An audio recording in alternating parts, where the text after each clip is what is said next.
December 2024 elections, just 4 weeks away, I have traveled across several cities, towns, and villages to seek the mandate of the people in whom ultimate sovereignty of this great nation resides. I have seen and heard from Ghanaians, from diverse groupings and persuasions, women, men, young people, the aged, professors, professionals, non-professionals, Kayaye, who are the headquarters, the unemployed, and several equally important groups. As CEOs, I believe you have engaged different constituents.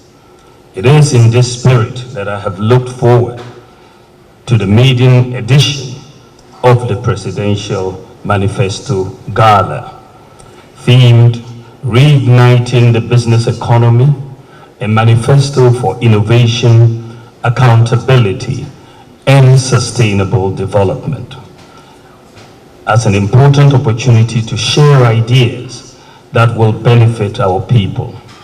I must say, this theme is in line with the content of the 2024 manifesto of the New Patriotic Party, which is titled Selfless Leadership, Bold Solutions for Jobs and Business. Ladies and gentlemen, as a distinguished group of Ghanaians, CEOs, your contributions can elevate Ghana's political discourse from sheer rhetoric and disingenuous manipulation of information to real issue-based civic discourse. This is what I have championed over the years, a focus on issue-based and data-backed public conversations. One such topic is how to reignite the business economy of Ghana. Ladies and gentlemen, as you may all be aware, Bawumia means business. From being a banker to vice president to presidential candidate of the MPP, my commitment to business development has been consistent. The reason is simple. When businesses do well, the economy does well, and vice versa. Show me a buoyant national economy in any part of the world, and I'll show you strong and resilient businesses behind it. Indeed, as many of you are fully aware, the Ghanaian economy and subsequently many Ghanaian businesses have suffered from the malaise of the recent global economic crisis, the worst crisis the world has seen since 1933. Our inflation rate rose to as high as 54% in 2022, with attendant currency depreciation. Our debt levels also increased significantly. I would like to take this opportunity to show gratitude to the Ghanaian people, especially the business community and bondholders, for the sacrifices you all made in supporting government's efforts to restructure our debts and safeguard the economy. However, the good news is that the Ghanaian economy is recovering. The Ghanaian economy expanded by 4.8% in Q1 and 6.9% in Q2 of 2024, the highest quarterly GDP growth in the past 5 years. Non-oil GDP growth was equally strong, with a growth rate of 5.6% in the first half of 2024, far higher than the 3.8% growth rate in the first half of 2023. The industry sector experienced an average growth of 8% in the first half of 2024. The agriculture and service sectors also expanded by 5% and 4.4% respectively in the first half of 2024. It is important to note, ladies and gentlemen, that notwithstanding the impact of the global economic crisis on our economy, it may come as a shock to some that when it comes to the Fourth Republic, my opponent in this election, my main opponent, the former president, has the worst economic performance of all presidents in the Fourth Republic. However, he does not seem to understand that and continues to talk about economic performance as if his was better. The data shows that virtually in all sectors of the economy, jobs created, gross international reserves, primary balance, trade balance, GDP, agricultural growth, industry growth, our government, notwithstanding the global crisis, COVID and all, even in the midst of the global crisis, has outperformed the Mahama government. Our government has created 2.6 million jobs between 2017 and 2024, notwithstanding the global crisis. And this is the highest job creation of any government in the Fourth Republic. Gross international reserves increased from an average of 5.8 billion in his period to an average of 7.6 billion between 2017 and 2023. And our primary balance compared to GDP averaged 1.31% over the period of 2013 to 2016 when he was president, compared to 0.79% between 2017 and 2023. Ghana's trade balance, that is the difference between our exports and imports, prior to 2017 was in persistent deficit for the best part of 30 years. And between 2013 and 2016, the trade deficit averaged $2.5 billion US. But this has improved significantly to its surplus that has averaged almost $1.9 billion US between 2017 and 2023. On GDP growth, it is worth noting that between 2013 and 2016, Ghana's GDP growth averaged 3.9%. During our first term, this 2017 to 2020, GDP growth increased to an average of 5.3%. Following COVID and the global shutdown, Ghana's GDP growth has declined to an average of 4.74% between 2017 and 2023. So our post-COVID growth rate is still higher than the growth rate he left us with without a global crisis. Agricultural GDP growth increased from an average of 2.9% between 2013 and 2016 to an average of 4.5% between 2017 and 2023. And I must just add that Ghana in the whole of Africa now is the third highest food secure country on the continent in terms of food security. South Africa is first, Kenya is second, Ghana is third. And that means we must be doing something right in the agricultural sector. Industrial growth also followed a similar trend.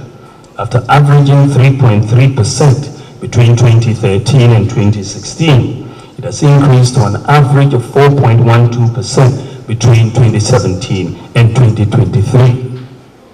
In addition to outperforming the Mahama government in almost all these areas of the economy, our government has equally implemented more social interventions like free senior high school and free TVET.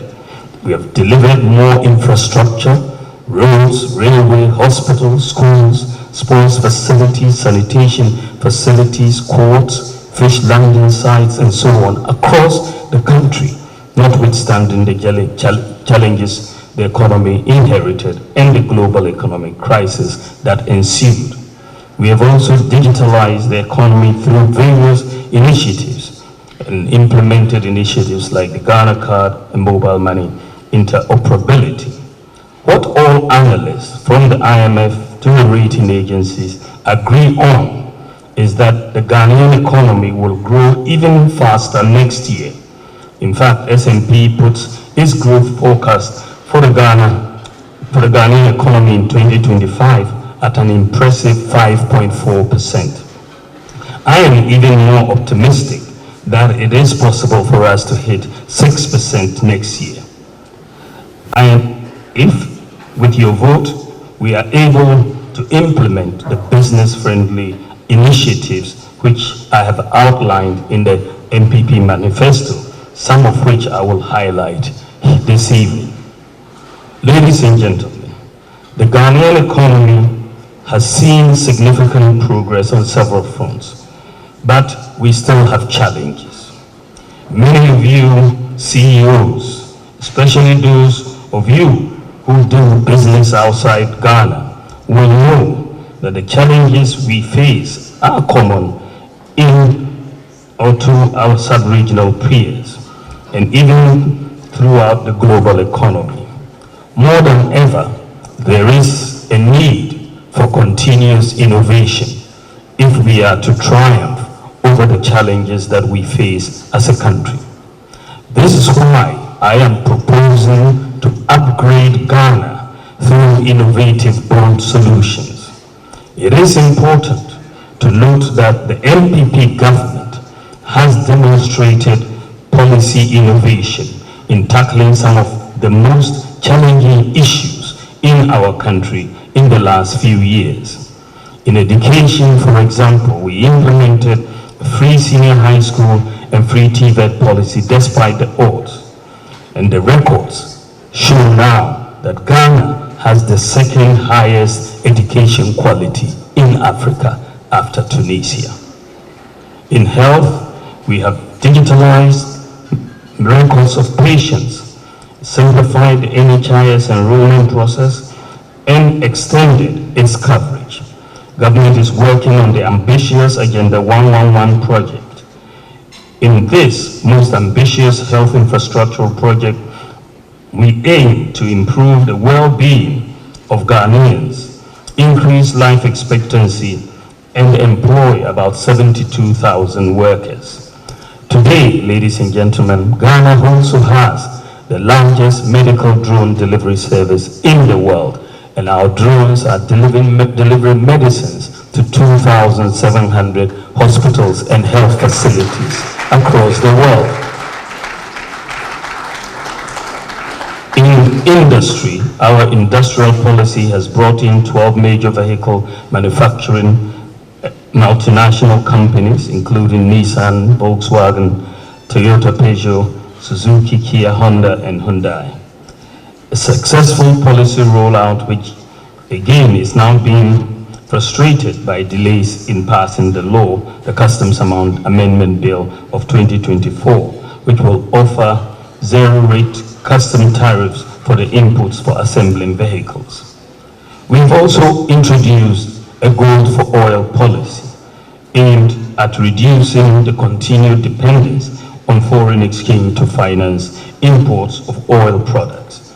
Again, we have sought to formalize the largely informal Ghanaian economy by introducing digital property addressing system, a digital property address system in Ghana. And so today, whereas when we came into office, we had a major challenge with addresses for homes in villages and everywhere, we opted to go digital, leverage on GPS technology. And so today, every house, every part of Ghana, everywhere has a digital address. And therefore, we have solved that problem that we inherited.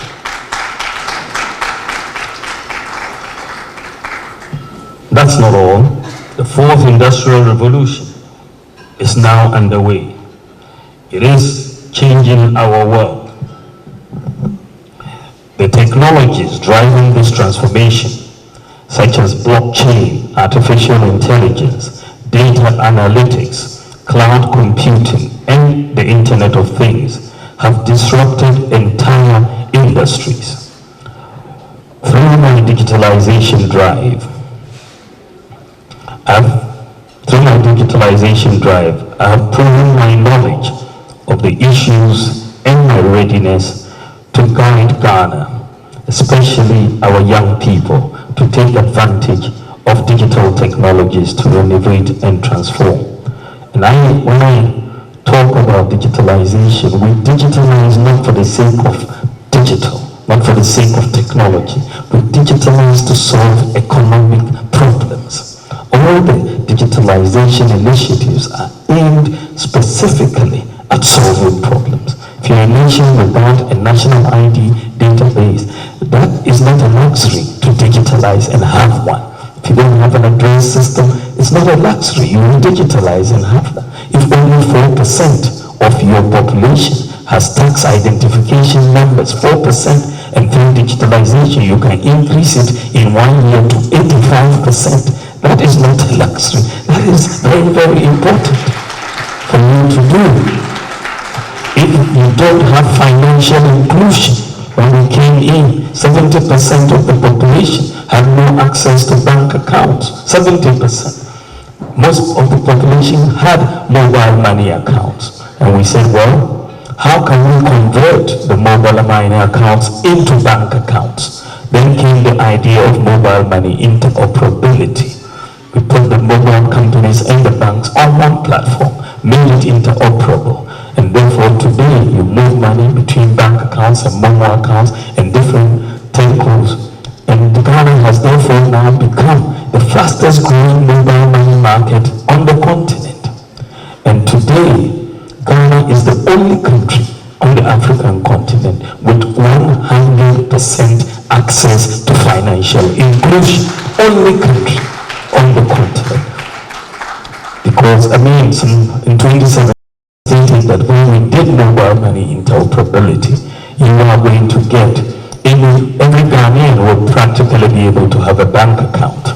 Many people didn't quite understand that. There were even jokes about how can every Ghanaian have a bank account. But today, because of mobile money interoperability, we have 100% access to financial inclusion. The mobile money account practically operates as a bank account.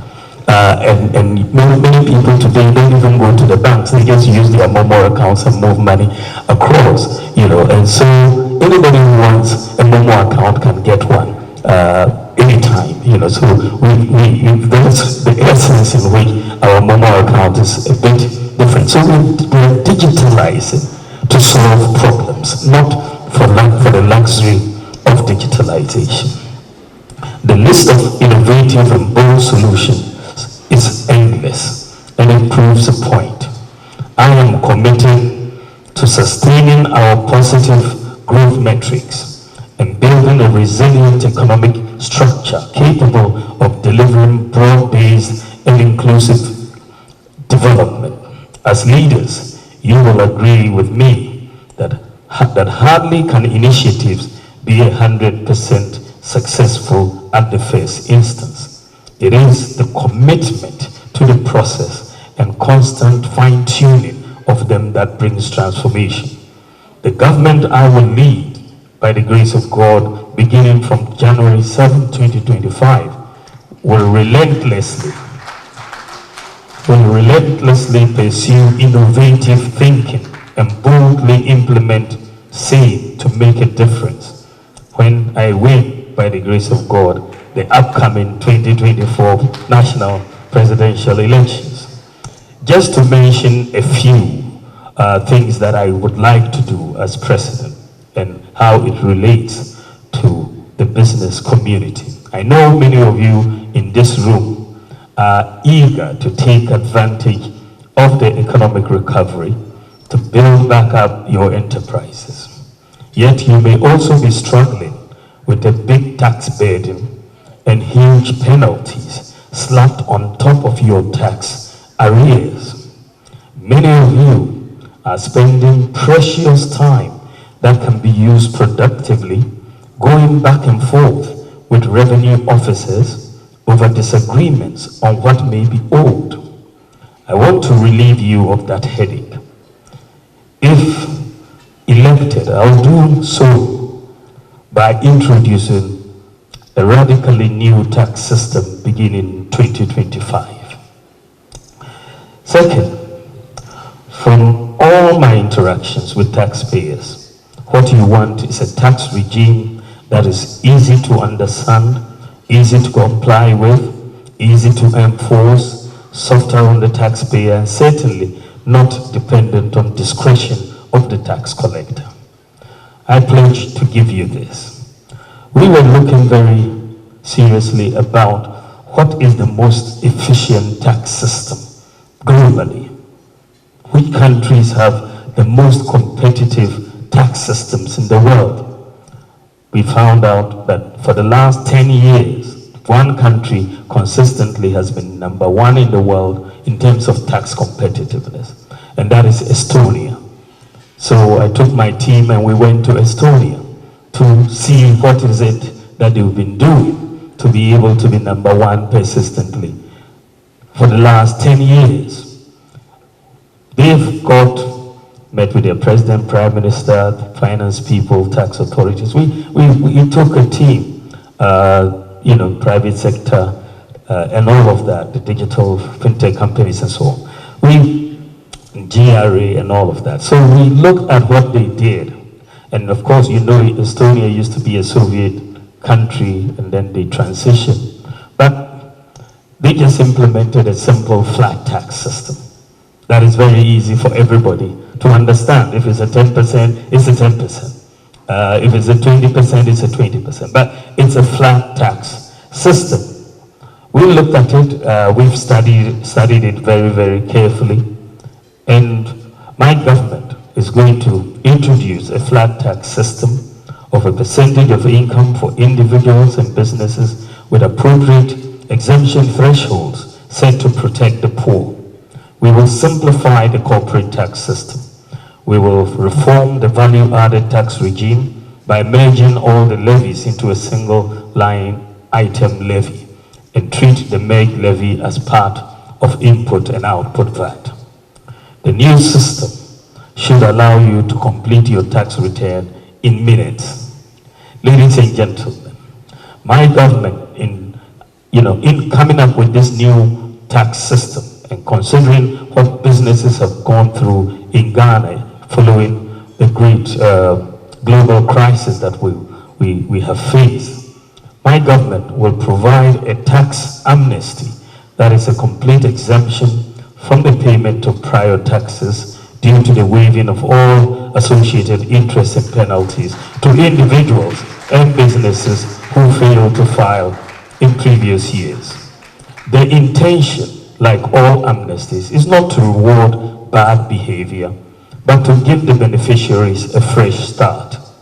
In return, my government will expect all those who benefit from this most significant gesture to invest savings directly into creating jobs and growing their businesses. Also, everyone will be required to file a very simple tax return electronically. E-invoicing has been implemented by GRA will be extended to all companies, and there will be no manual or paper filing of taxes. The sight of GRA officers stationed on factory or shop floors or offices will soon be history. Faceless assessments will provide transparency and accountability, enhance the fight against corruption and push for greater compliance. But let me emphasize that my government will be for business. All I ask is for business to be with me. The Bawumia presidency will encourage and empower the private sector to finance, build, and rent or lease to own to government a vast number of public infrastructure, from schools to homes and from roads to equipment and vehicles. We recognize the primacy of government spending in enhancing growth, and my government will be deliberate in directing this significant government power to the private sector. By leveraging the purchasing power of government and channeling it towards towards the private sector, Ghanaian businesses will have a stable and increased pipeline of projects and revenues based on which they will create jobs and services. The government will facilitate structured long-term financing and payment options to support it. This will also lead to efficiency gains by cutting waste, corruption, and ensuring value for money in procurement. My focus is to find solutions and not to echo problems repeatedly. To achieve this, I will increase public-private partnerships as an important financing model for delivering public infrastructure projects, including schools, housing, water, and roads. I have also stated that I will cut 3% of GDP, that's about 30 billion Ghana cedis, from government expenditure and redirect it towards the private sector provision of public infrastructure and services, as earlier stated. For example, if the Ministry of Education wants to buy buses for schools, 700 schools, why should government go and take its hard-earned money and go and pay all the cash for 700 buses? We could give the private sector the opportunity to supply us 700 buses, and we will pay as we go over time. The lease payments will be made. That would save government a lot of cash flow, reduce the burden on the fiscal, and make sure all schools have buses. And we're applying that principle to every bit, dormitories and so on. Let the private sector take charge and provide those services. And that is the model I am going in to government with. In addition, we want to leverage government's purchasing power to stimulate industrial expansion and business growth with a strict Buy Ghana First policy, under which all goods and services procured by the public sector will first be sourced from local producers or service providers. That is critical. I visited Volta Textile Star Limited in Japan the other day, and just as part of my campaign rounds, I was told to pay a visit there, and I went, and they used to make a lot of uniforms for the schools and so on. But recently, I think rather than they making them, we are importing them, and that means people are out of a job. But the argument is that it's cheaper abroad, so we go. I don't buy that argument, because you have to factor in the opportunity cost, the cost of the unemployment and the pricing. Otherwise, you will make a wrong decision. And so the Buy Ghana First policy is going to be backed by law, and I believe that will help make sure that local industry is in business and jobs are going to be created for that purpose. We will offer startup companies investment tax credits for the first 3 years of their operations. Will make the cost of electricity cheaper for industries by making commercial tariffs equal or lower than residential rates. That is very, very important to do so. I have also proposed that our dependence on oil and gas in the generation of electricity needs to be moved towards solar power. And so we are bringing in the first 4 years, 2,000 megawatts of solar. And that is very easy to do. And that will change the cost of production of power. And many businesses are not able to expand because it's very expensive to do so because of the cost of power. And we are aiming to bring down the cost of power by 50% at the current levels, and that will help businesses grow. So we'll look at the tariffs, we'll also look at the generation mix to do so. I am also proposing a more transparent and simple import duty regime at our ports. And so we are going to move towards a flat rate import duty regime at our port, with the proviso that we should have lower port charges and duties than or equal to that of Lomé, the port, our most nearest competing port. Lomé should not be lower than Ghana,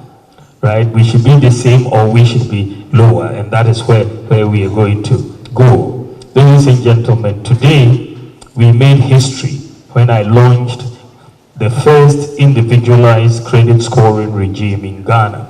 It's my credit score. This is an effort that I started almost 17 years ago.